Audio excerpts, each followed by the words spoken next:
All right, now we're going to get into biodynamic gardening. And what is biodynamics? This basically means that you have your complex soil chemistry and your reaction between the soil bacteria, the mycorrhizae, and nutrients in the soil and the plants. And so you need the cycling of nutrients and good microbial community to make all kinds of nutrients and produce humus, which can increase the amount of nutrients the plants can take up, because the humic acids are crucial to nutrient uptake, which is why a lot of people use humic shale a lot in hydroponics when they're not using humus.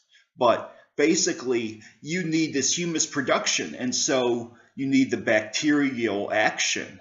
And a lot of times you can have soil that can be high in nutrients, but it's barren to a plant because the nutrients aren't readily available, because you don't have a good bacterial population or mycorrhizal.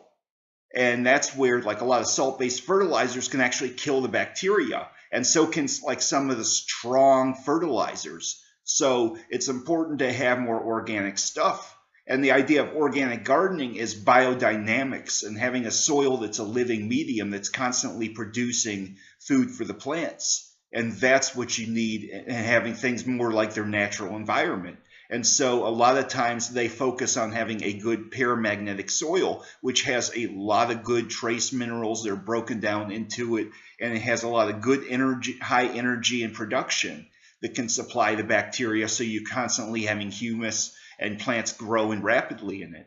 And more paramagnetic the soil is, the faster things often grow. And so paramagnetic soil, it will make an extremely productive plant. And so when we look at this, basically, when you are looking at biodynamics, you want to supply your soil bacteria and have a living medium. And the soil bacteria can take up some nitrogen from the soil, but you want stabilized levels. And they may take up some nitrogen, but they produce more nitrogen and phosphorus, potassium in the process. So maybe you're taking away something that would just make bigger leaves, but you're giving something that will give good fruit down the road. And bacteria can start to break down some components in rocks and weather your soil, and they can do a lot more things. So this is where you want a living soil medium. And so how can we be more biodynamic? Well, you can use compost, you can use Alaskan forest humus, you can use compost tea, you can use cow manure. And when you're looking at compost, you want to use a variety of compost, like from different sources, because some of it can be sterilized and some of it can have different types of beneficial bacteria and mycorrhizae, depending on the batches. And like what you want to look for in compost is an aged blend that's broken down into good humus. And the humus component is crucial, and how composted it is will determine how readily available nutrients are. And what a lot of people don't tell you is, if it's a poorly composted blend, then it's worse than dirt, because the plants won't grow at all, because they'll take up the nitrogen and nutrients just to break down other stuff, and it can start to grow mold and stuff like that. And so you want a good broken down compost. And now with biodynamics, you want soil that is cycling nutrients rapidly. And so you can feed the plant some bone meal, and maybe in a shorter period of time than you normally expect, it becomes available. Whereas, you have some soil that is very barren, and you have all these nutrients you fed a plant, and yet it's not growing very well at all. And this is where you'll have microbial action. And what you can do biodynamically is use rock dust, like volcanic rock dust, because the volcanic rock dust have these pores, and these pores will basically supply the bacteria with air spaces and the moisture, and basically they can grow in these pores and start to leach out a lot of the trace elements. And that's why a lot of the rock dusts have been found to really have amazing results. So this is one thing where the more paramagnetic it makes the soil, the better. And they actually took some rock dust with a certain level of secograms in terms of paramagnetism, and took some soil with a certain level, put those two together, and over time it was way over either one of the other levels. So it basically, when they had that reaction in the soil with the volcanic rocks, all of a sudden it made a super biodynamic medium,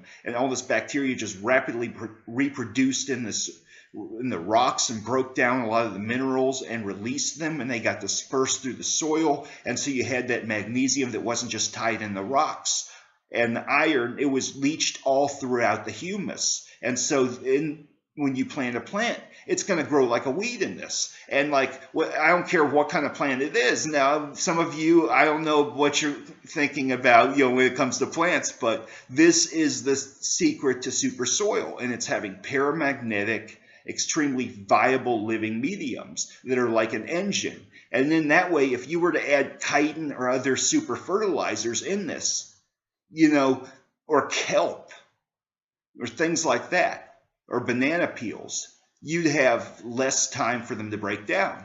It would basically become part of the soil almost immediately and have an almost immediate result. And it would supply bacteria and make a better yield. But you've got to be careful what you compost and how you do it. And like, this is where they've actually now found that bone meal with the high phosphorus level can actually burn mycorrhizae and some of the soil bacteria. And so you want to look at stabilized levels. And chitin, on the other hand, actually enhances the soil because you have chitinase bacteria that will break down this chitin, and then they produce these enzymes and all kinds of stuff that break down chitin, and they help create this building block for plants, but it actually breaks down the insects that try to feed on the plants. So it really creates this super soil. And there's little things like that people have actually found are extremely good in biodynamic gardening. And honestly, if I'm gardening and I am using anything, my favorite things are volcanic rocks, chitin, and biochar. Those are the three things. And I've used a variety of other rock dusts, but those are three things that have been known by science to work well. And any amount of it will benefit tremendously. And there's no amount that's too much for a lot of that stuff, because it's just more the better. And when you're looking at plants, the rock dust and the chitin will help build building blocks to help mineralize the plants and make them more solid. So in a biodynamic soil medium, you may have soil bacteria that break down this chitin into certain nutrients, and then the nutrients are used by another bacterium to make phosphorus and potassium available to the plant. And any compost medium may break down further in some cases to release more nutrients, and you never know what's in your batch or what's available at the time. And so the more bacteria you have, the more available all the nutrients will be. And so in like hydroponic shops, they tend to sell compost tea and compost accelerators and stuff like that that can help break down a lot of components in soil. And they often advise in a lot of cases that you would age a soil in like compost accelerator or volcanic rock. Like if you aged compost, like a good hot compost that has a lot of microbial community that is not sterilized, and you added it with some volcanic rocks and just left it to age, you could have a super soil medium that things would start immediately growing in, regardless of the weather. It would be like one of those mediums that absolutely, has had phenomenal results. So, I mean,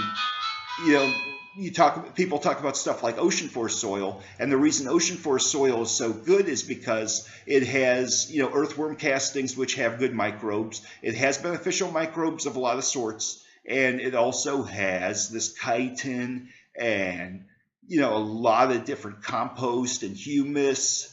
But, this is where you wonder how much of the fishbone meal and the bat guano and the earthworm castings do they have? And where's the compost from? What kind of nutrient levels do they have? And this is where, you want to look at, is this going to be more than 1%? And any of these soils, they work well, but when you look at the biochar and the volcanic rocks, those are what build soils that will feed a plant for generations. And those are the kinds of things that build super soils around the world that are agricultural hotspots. And so that's the part of the biodynamics where people want a living soil medium that'll make delicious fruit, and it'll build a heavy soil, and it'll build a medium that'll grow for a long time.